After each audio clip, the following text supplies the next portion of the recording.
Hello friends, welcome to Madras family vlogs. இன்னைக்கு நாட்டு சக்கரை ஆட் பண்ணி பால்கோவா எப்படி ரெடி பண்ணலாம் அப்படிங்கிறத பார்க்கலாம். அதுக்கு ஒரு 1.5 லிட்டர் பால் போல் நான் காய்ச்சிட்டு இருக்கேன். ஒரு அடிகனமான பாத்திரம் அப்படி இல்லைன்னா இந்த மாதிரி கடாயில் கூட நீங்கள் வச்சு செஞ்சுக்கலாம். பாலில் நிறைய தண்ணி ஆட் பண்ணாமல் வெறுமனே பால் மட்டும் ஆட் பண்ணி நல்லா மிக்ஸ் பண்ணி விட்டுட்டே இருங்க.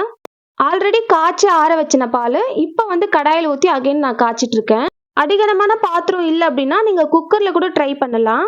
குக்கரில் பண்ணுறீங்க அப்படின்னா அதுக்கு முன்னாடியே பாலை காய்ச்சிட்டு அதுக்கப்புறமா குக்கரில் ஆட் பண்ணிக்கோங்க. ஏன்னா நம்ம ஏதாவது சமைச்சிருப்போம், அதில் பால் நேரடியாக ஆட் பண்ணும்போது திரிஞ்சிடுறதுக்கு வாய்ப்பு இருக்குது. இந்த மாதிரி மஞ்சள் நிறத்தில் பால் ஏடால் கட்டிட்டு வரும். அதை நம்ம உள்ளே தள்ளி தள்ளி விட்டு நல்லா காய்ச்சி எடுத்துக்கணும். நான் இன்னைக்கு பசும்பால் தான் எடுத்திருக்கேன். அதனால தான் இந்த மஞ்சள் நிறத்தில் மேலே பால் அடை கட்டிட்டு இருக்கு.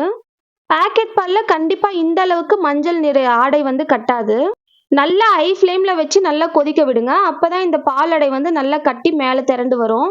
இந்த மாதிரி பால் அடை தேங்கும் போது நம்ம அடிக்கடி இந்த மாதிரி கரண்டி வச்சு உள்ளே தள்ளி விட்டுட்டே இருக்கணும்.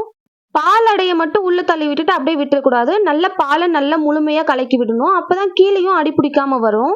கண்டிப்பாக இந்த மாதிரி பால் அடையை உள்ளே தள்ளி விட்டுட்டே இருக்கணும். அதே போல் பாலையும் நல்லா கலக்கி விடணும். அப்போ தான் அடி பிடிக்காம வரும். வீட்டில் பால் எப்பயாவது மிச்சமாகிற சமயத்தில் நீங்கள் இந்த மாதிரி ரெசிபி ட்ரை பண்ணி பாருங்கள். நம்ம நார்மலாக ஒயிட் சுகர் ஆட் பண்ணுறதுக்கு பதிலாக இந்த மாதிரி ப்ரௌன் சுகர் ஆட் பண்ணும்போது ரொம்ப ஹெல்த்தியாகவும் இருக்கும். நானுமே ப்ரௌன் சுகர் வச்சு இதுதான் ஃபர்ஸ்ட் டைம் செஞ்சுருக்கேன். நல்ல ஒரு டேஸ்ட் கொடுத்தது. வாயில் வச்ச உடனே கரைஞ்சு போகிற மாதிரி அவ்வளோ டேஸ்ட்டாக இருந்தது. நம்ம நார்மலாக கடையில் வாங்கி சாப்பிடுவோம் இல்லையா, ஒயிட் சுகர் ஆட் பண்ணி, அது கொஞ்சம் திகட்டுற மாதிரி இருக்கும். நிறைய நம்மளால சாப்பிட முடியாது. பட் ப்ரௌன் சுகர் வச்சு செஞ்சு பாருங்க, அவ்வளோ டேஸ்ட்டாக இருக்கும். திகட்டுற மாதிரி இருக்கவே இருக்காது. எவ்வளோ கொடுத்தாலும் சாப்பிட்டுட்டே இருக்கலாம் போல இருக்கும். இப்போ பாருங்க, அடிக்கடி நான் கிளறி விட்டுட்டே இருந்தேன். பால் நல்லா குறைஞ்சு வந்துருச்சு. மஞ்சள் நிறத்தில் வந்திருக்கு பாருங்க. நம்ம அடிக்கடி அந்த பால் அடையை உள்ள தள்ளி விட்டதால தான் இந்த மாதிரி திரியா திரிஞ்சு வந்திருக்கு. அந்த பால் எடுத்து காட்டுறேன் பாருங்க. ஸோ இந்த மாதிரி மணல் மாதிரி ஒரு ஸ்ட்ரக்சர் நம்மளுக்கு கொடுத்துச்சுன்னா பால்கோவா ரெடியாக ஸ்டார்ட் ஆயிடுச்சுன்னு அர்த்தம். நான் ஒரு 1.5 லிட்டர் பால் ஆட் பண்ணேன். எனக்கு 1/4 kg போல இந்த பால்கோவா கிடைச்சது. நம்ம அடிக்கடி கலரி விட்டுட்டே இருந்தோம்னா தான் இந்த மாதிரி அடி பிடிக்காம வரும். நான் எடுத்து காட்டியிருக்கேன் பாருங்க, சுத்தமாக அடி பிடிக்கவே இல்லை. இந்த மாதிரி நம்ம கலரி விட்டுட்டே இருக்கணும். கொஞ்சம் அடி பிடிச்சிச்சுனாலும் பால்கோவா வேஸ்ட் ஆகிடும். அதனால அடி பிடிக்காம நம்ம கலரி விட்டுட்டே இருக்கணும். அடி பிடிக்க விட்டுட்டிங்கன்னா கலரும் சேஞ்ச் ஆகிடும். அதே போல் டேஸ்ட்டும் மாறிடும். பால்கோவா டேஸ்ட்டே இருக்காது. அதனால கொஞ்சம் கவனமாக அடிக்கடி நம்ம கலரி விட்டுட்டே இருக்கணும். இந்த ஸ்டேஜில் நம்ம சுகர் ஆட் பண்ணிக்கலாம். நான் இன்னைக்கு ப்ரௌன் சுகர் தான் ஆட் பண்ணியிருக்கேன். உங்களுக்கு எவ்வளோ ஸ்வீட் வேணுமோ அதுக்கு தகுந்த மாதிரி நீங்கள் சுகர் ஆட் பண்ணிக்கலாம். நான் ஒரு 4லிருந்து 5 ஸ்பூன் வரைக்கும் ஆட் பண்ணிக்கிறேன். எனக்கு அது போதுமானதாக இருக்கும். ஆட் பண்ணிவிட்டு நல்லா மிக்ஸ் பண்ணிக்கலாம். இது சர்க்கரை நல்லா கரைஞ்சி வரணும். அது வரைக்கும் நல்லா மிக்ஸ் பண்ணிக்கலாம். இப்போ நம்ம சுகர் ஆட் பண்ண உடனே தண்ணி விட ஸ்டார்ட் பண்ணும். நான் இப்போ எடுத்து காட்டியிருக்கேன் பாருங்கள். இந்த மாதிரி நல்லா தண்ணி விட ஸ்டார்ட் ஆயிடுச்சு. இந்த தண்ணியெல்லாம் அகெயின் சுண்டி நல்லா ரெடியூஸ் ஆகிடணும். அது வரைக்கும் நம்ம சிம்மில் வச்சு நல்லா கிளறி விட்டுக்கலாம். இந்த ஸ்டேஜில் அடுப்பு நல்லா சிம்மில் வச்சுக்கோங்க. கொஞ்சம் ஹையாக வச்சாலும் கரிஞ்சிடும். அதனால் நல்லா சிம்மில் வச்சுட்டு நல்லா கிளறி விட்டுக்கோங்க. இந்த ஸ்டேஜில் கொஞ்சம் கவனமாக கைவிடாமல் கிளறிட்டே இருக்கணும். கொஞ்சம் விட்டாலும் நம்மளுக்கு கீழெல்லாம் அடி பிடிச்சிடும். ஸோ கைவிடாமல் நல்லா கிளறிட்டே இருக்கலாம்.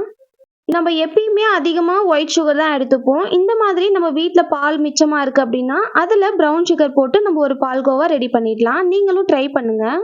நிறைய பொருட்களும் தேவைப்படாது. சீக்கிரமாக முடிகிற ஒரு ரெசிபி தான். கண்டிப்பாக ட்ரை பண்ணுங்கள். எனக்கு தெரிஞ்சு ஒயிட் சுகரில் செய்கிற ஸ்வீட்டை விட நம்ம ப்ரௌன் சுகர் ஆட் பண்ணி செய்கிறோன்னா அது கண்டிப்பாக ஹெல்த்தியாகவும் இருக்கும், நல்ல டேஸ்ட்டும் கொடுக்கும். முன்னாடியெல்லாம் நான் எல்லாமே ஒயிட் சுகர் ஆட் பண்ணி தான் செய்யறதுண்டு. பாயசம் செஞ்சாலுமே ஒயிட் சுகரில் தான் செய்வேன். இப்போல்லாம் குழந்தைங்க இருக்காங்க அப்படிங்கிறதுக்காக நான் மோஸ்ட்லி சேமியா பாயசமே நான் செய்யறதில்ல. அந்த பருப்பு பாயசம் அதுலேயும் நான் ப்ரௌன் சுகர் தான் ஆட் பண்ணுவேன். அதோட ரெசிபி நான் கொடுத்துருக்கேன், போய் பாருங்கள். இப்போ பாருங்க, தண்ணி நல்லா வத்தி வந்துருச்சு. இந்த ஸ்டேஜில் ஏலக்காய் பவுடர் ஆட் பண்ணி நல்லா மிக்ஸ் பண்ணிக்கலாம். நான் ஸ்வீட் செய்யறதுக்காகவே சுகரோட இந்த ஏலக்காய்லாம் போட்டு அரைச்சி வச்சுப்பேன். அதை தான் நான் ஆட் பண்ணுவேன்.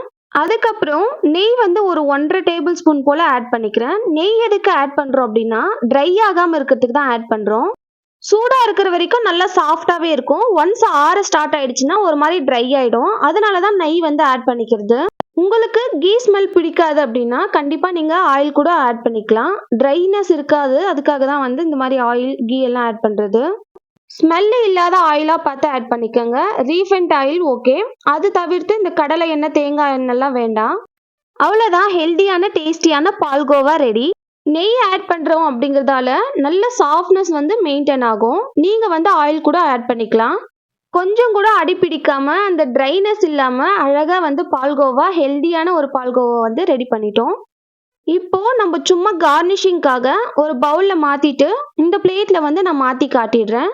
உங்களுக்கு பால்கோவால நட்ஸ் போட்டு சாப்பிட பிடிக்கும் அப்படின்னா கண்டிப்பா உங்களுக்கு விருப்பமான நட்ஸ் எல்லாம் அதுல ஆட் பண்ணிட்டு கடைசியா போட்டு ஆட் பண்ணி நல்லா மிக்ஸ் பண்ணி இறக்கிக்கோங்க.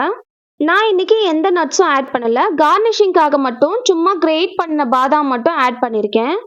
ஸோ அவ்வளோதான், ஹெல்தியான டேஸ்டியான ப்ரௌன் சுகர் ஆட் பண்ணி ஒரு பால்கோவா நம்ம ரெடி பண்ணிட்டோம். கண்டிப்பா நீங்களும் ட்ரை பண்ணிட்டு எப்படி இருந்துச்சு அப்படிங்கறத கீழே கமெண்ட் செக்ஷன்ல சொல்லுங்க. நம்ம சேனலை சப்ஸ்கிரைப் பண்ணாம இருந்தீங்கன்னா கண்டிப்பா சப்ஸ்கிரைப் பண்ணிட்டு இந்த வீடியோ பிடிச்சிருந்தா லைக் அண்ட் ஷேர் பண்ணிக்கோங்க. தேங்க்யூ. வீடியோ எண்டிங்ல இதை ஒரு ஸ்பூன் வச்சு எடுத்து காட்டியிருக்கேன் பாருங்க, எவ்வளோ சாஃப்டா ஜூஸியா இருக்கு. கண்டிப்பா பாருங்க. டாடா பாய்.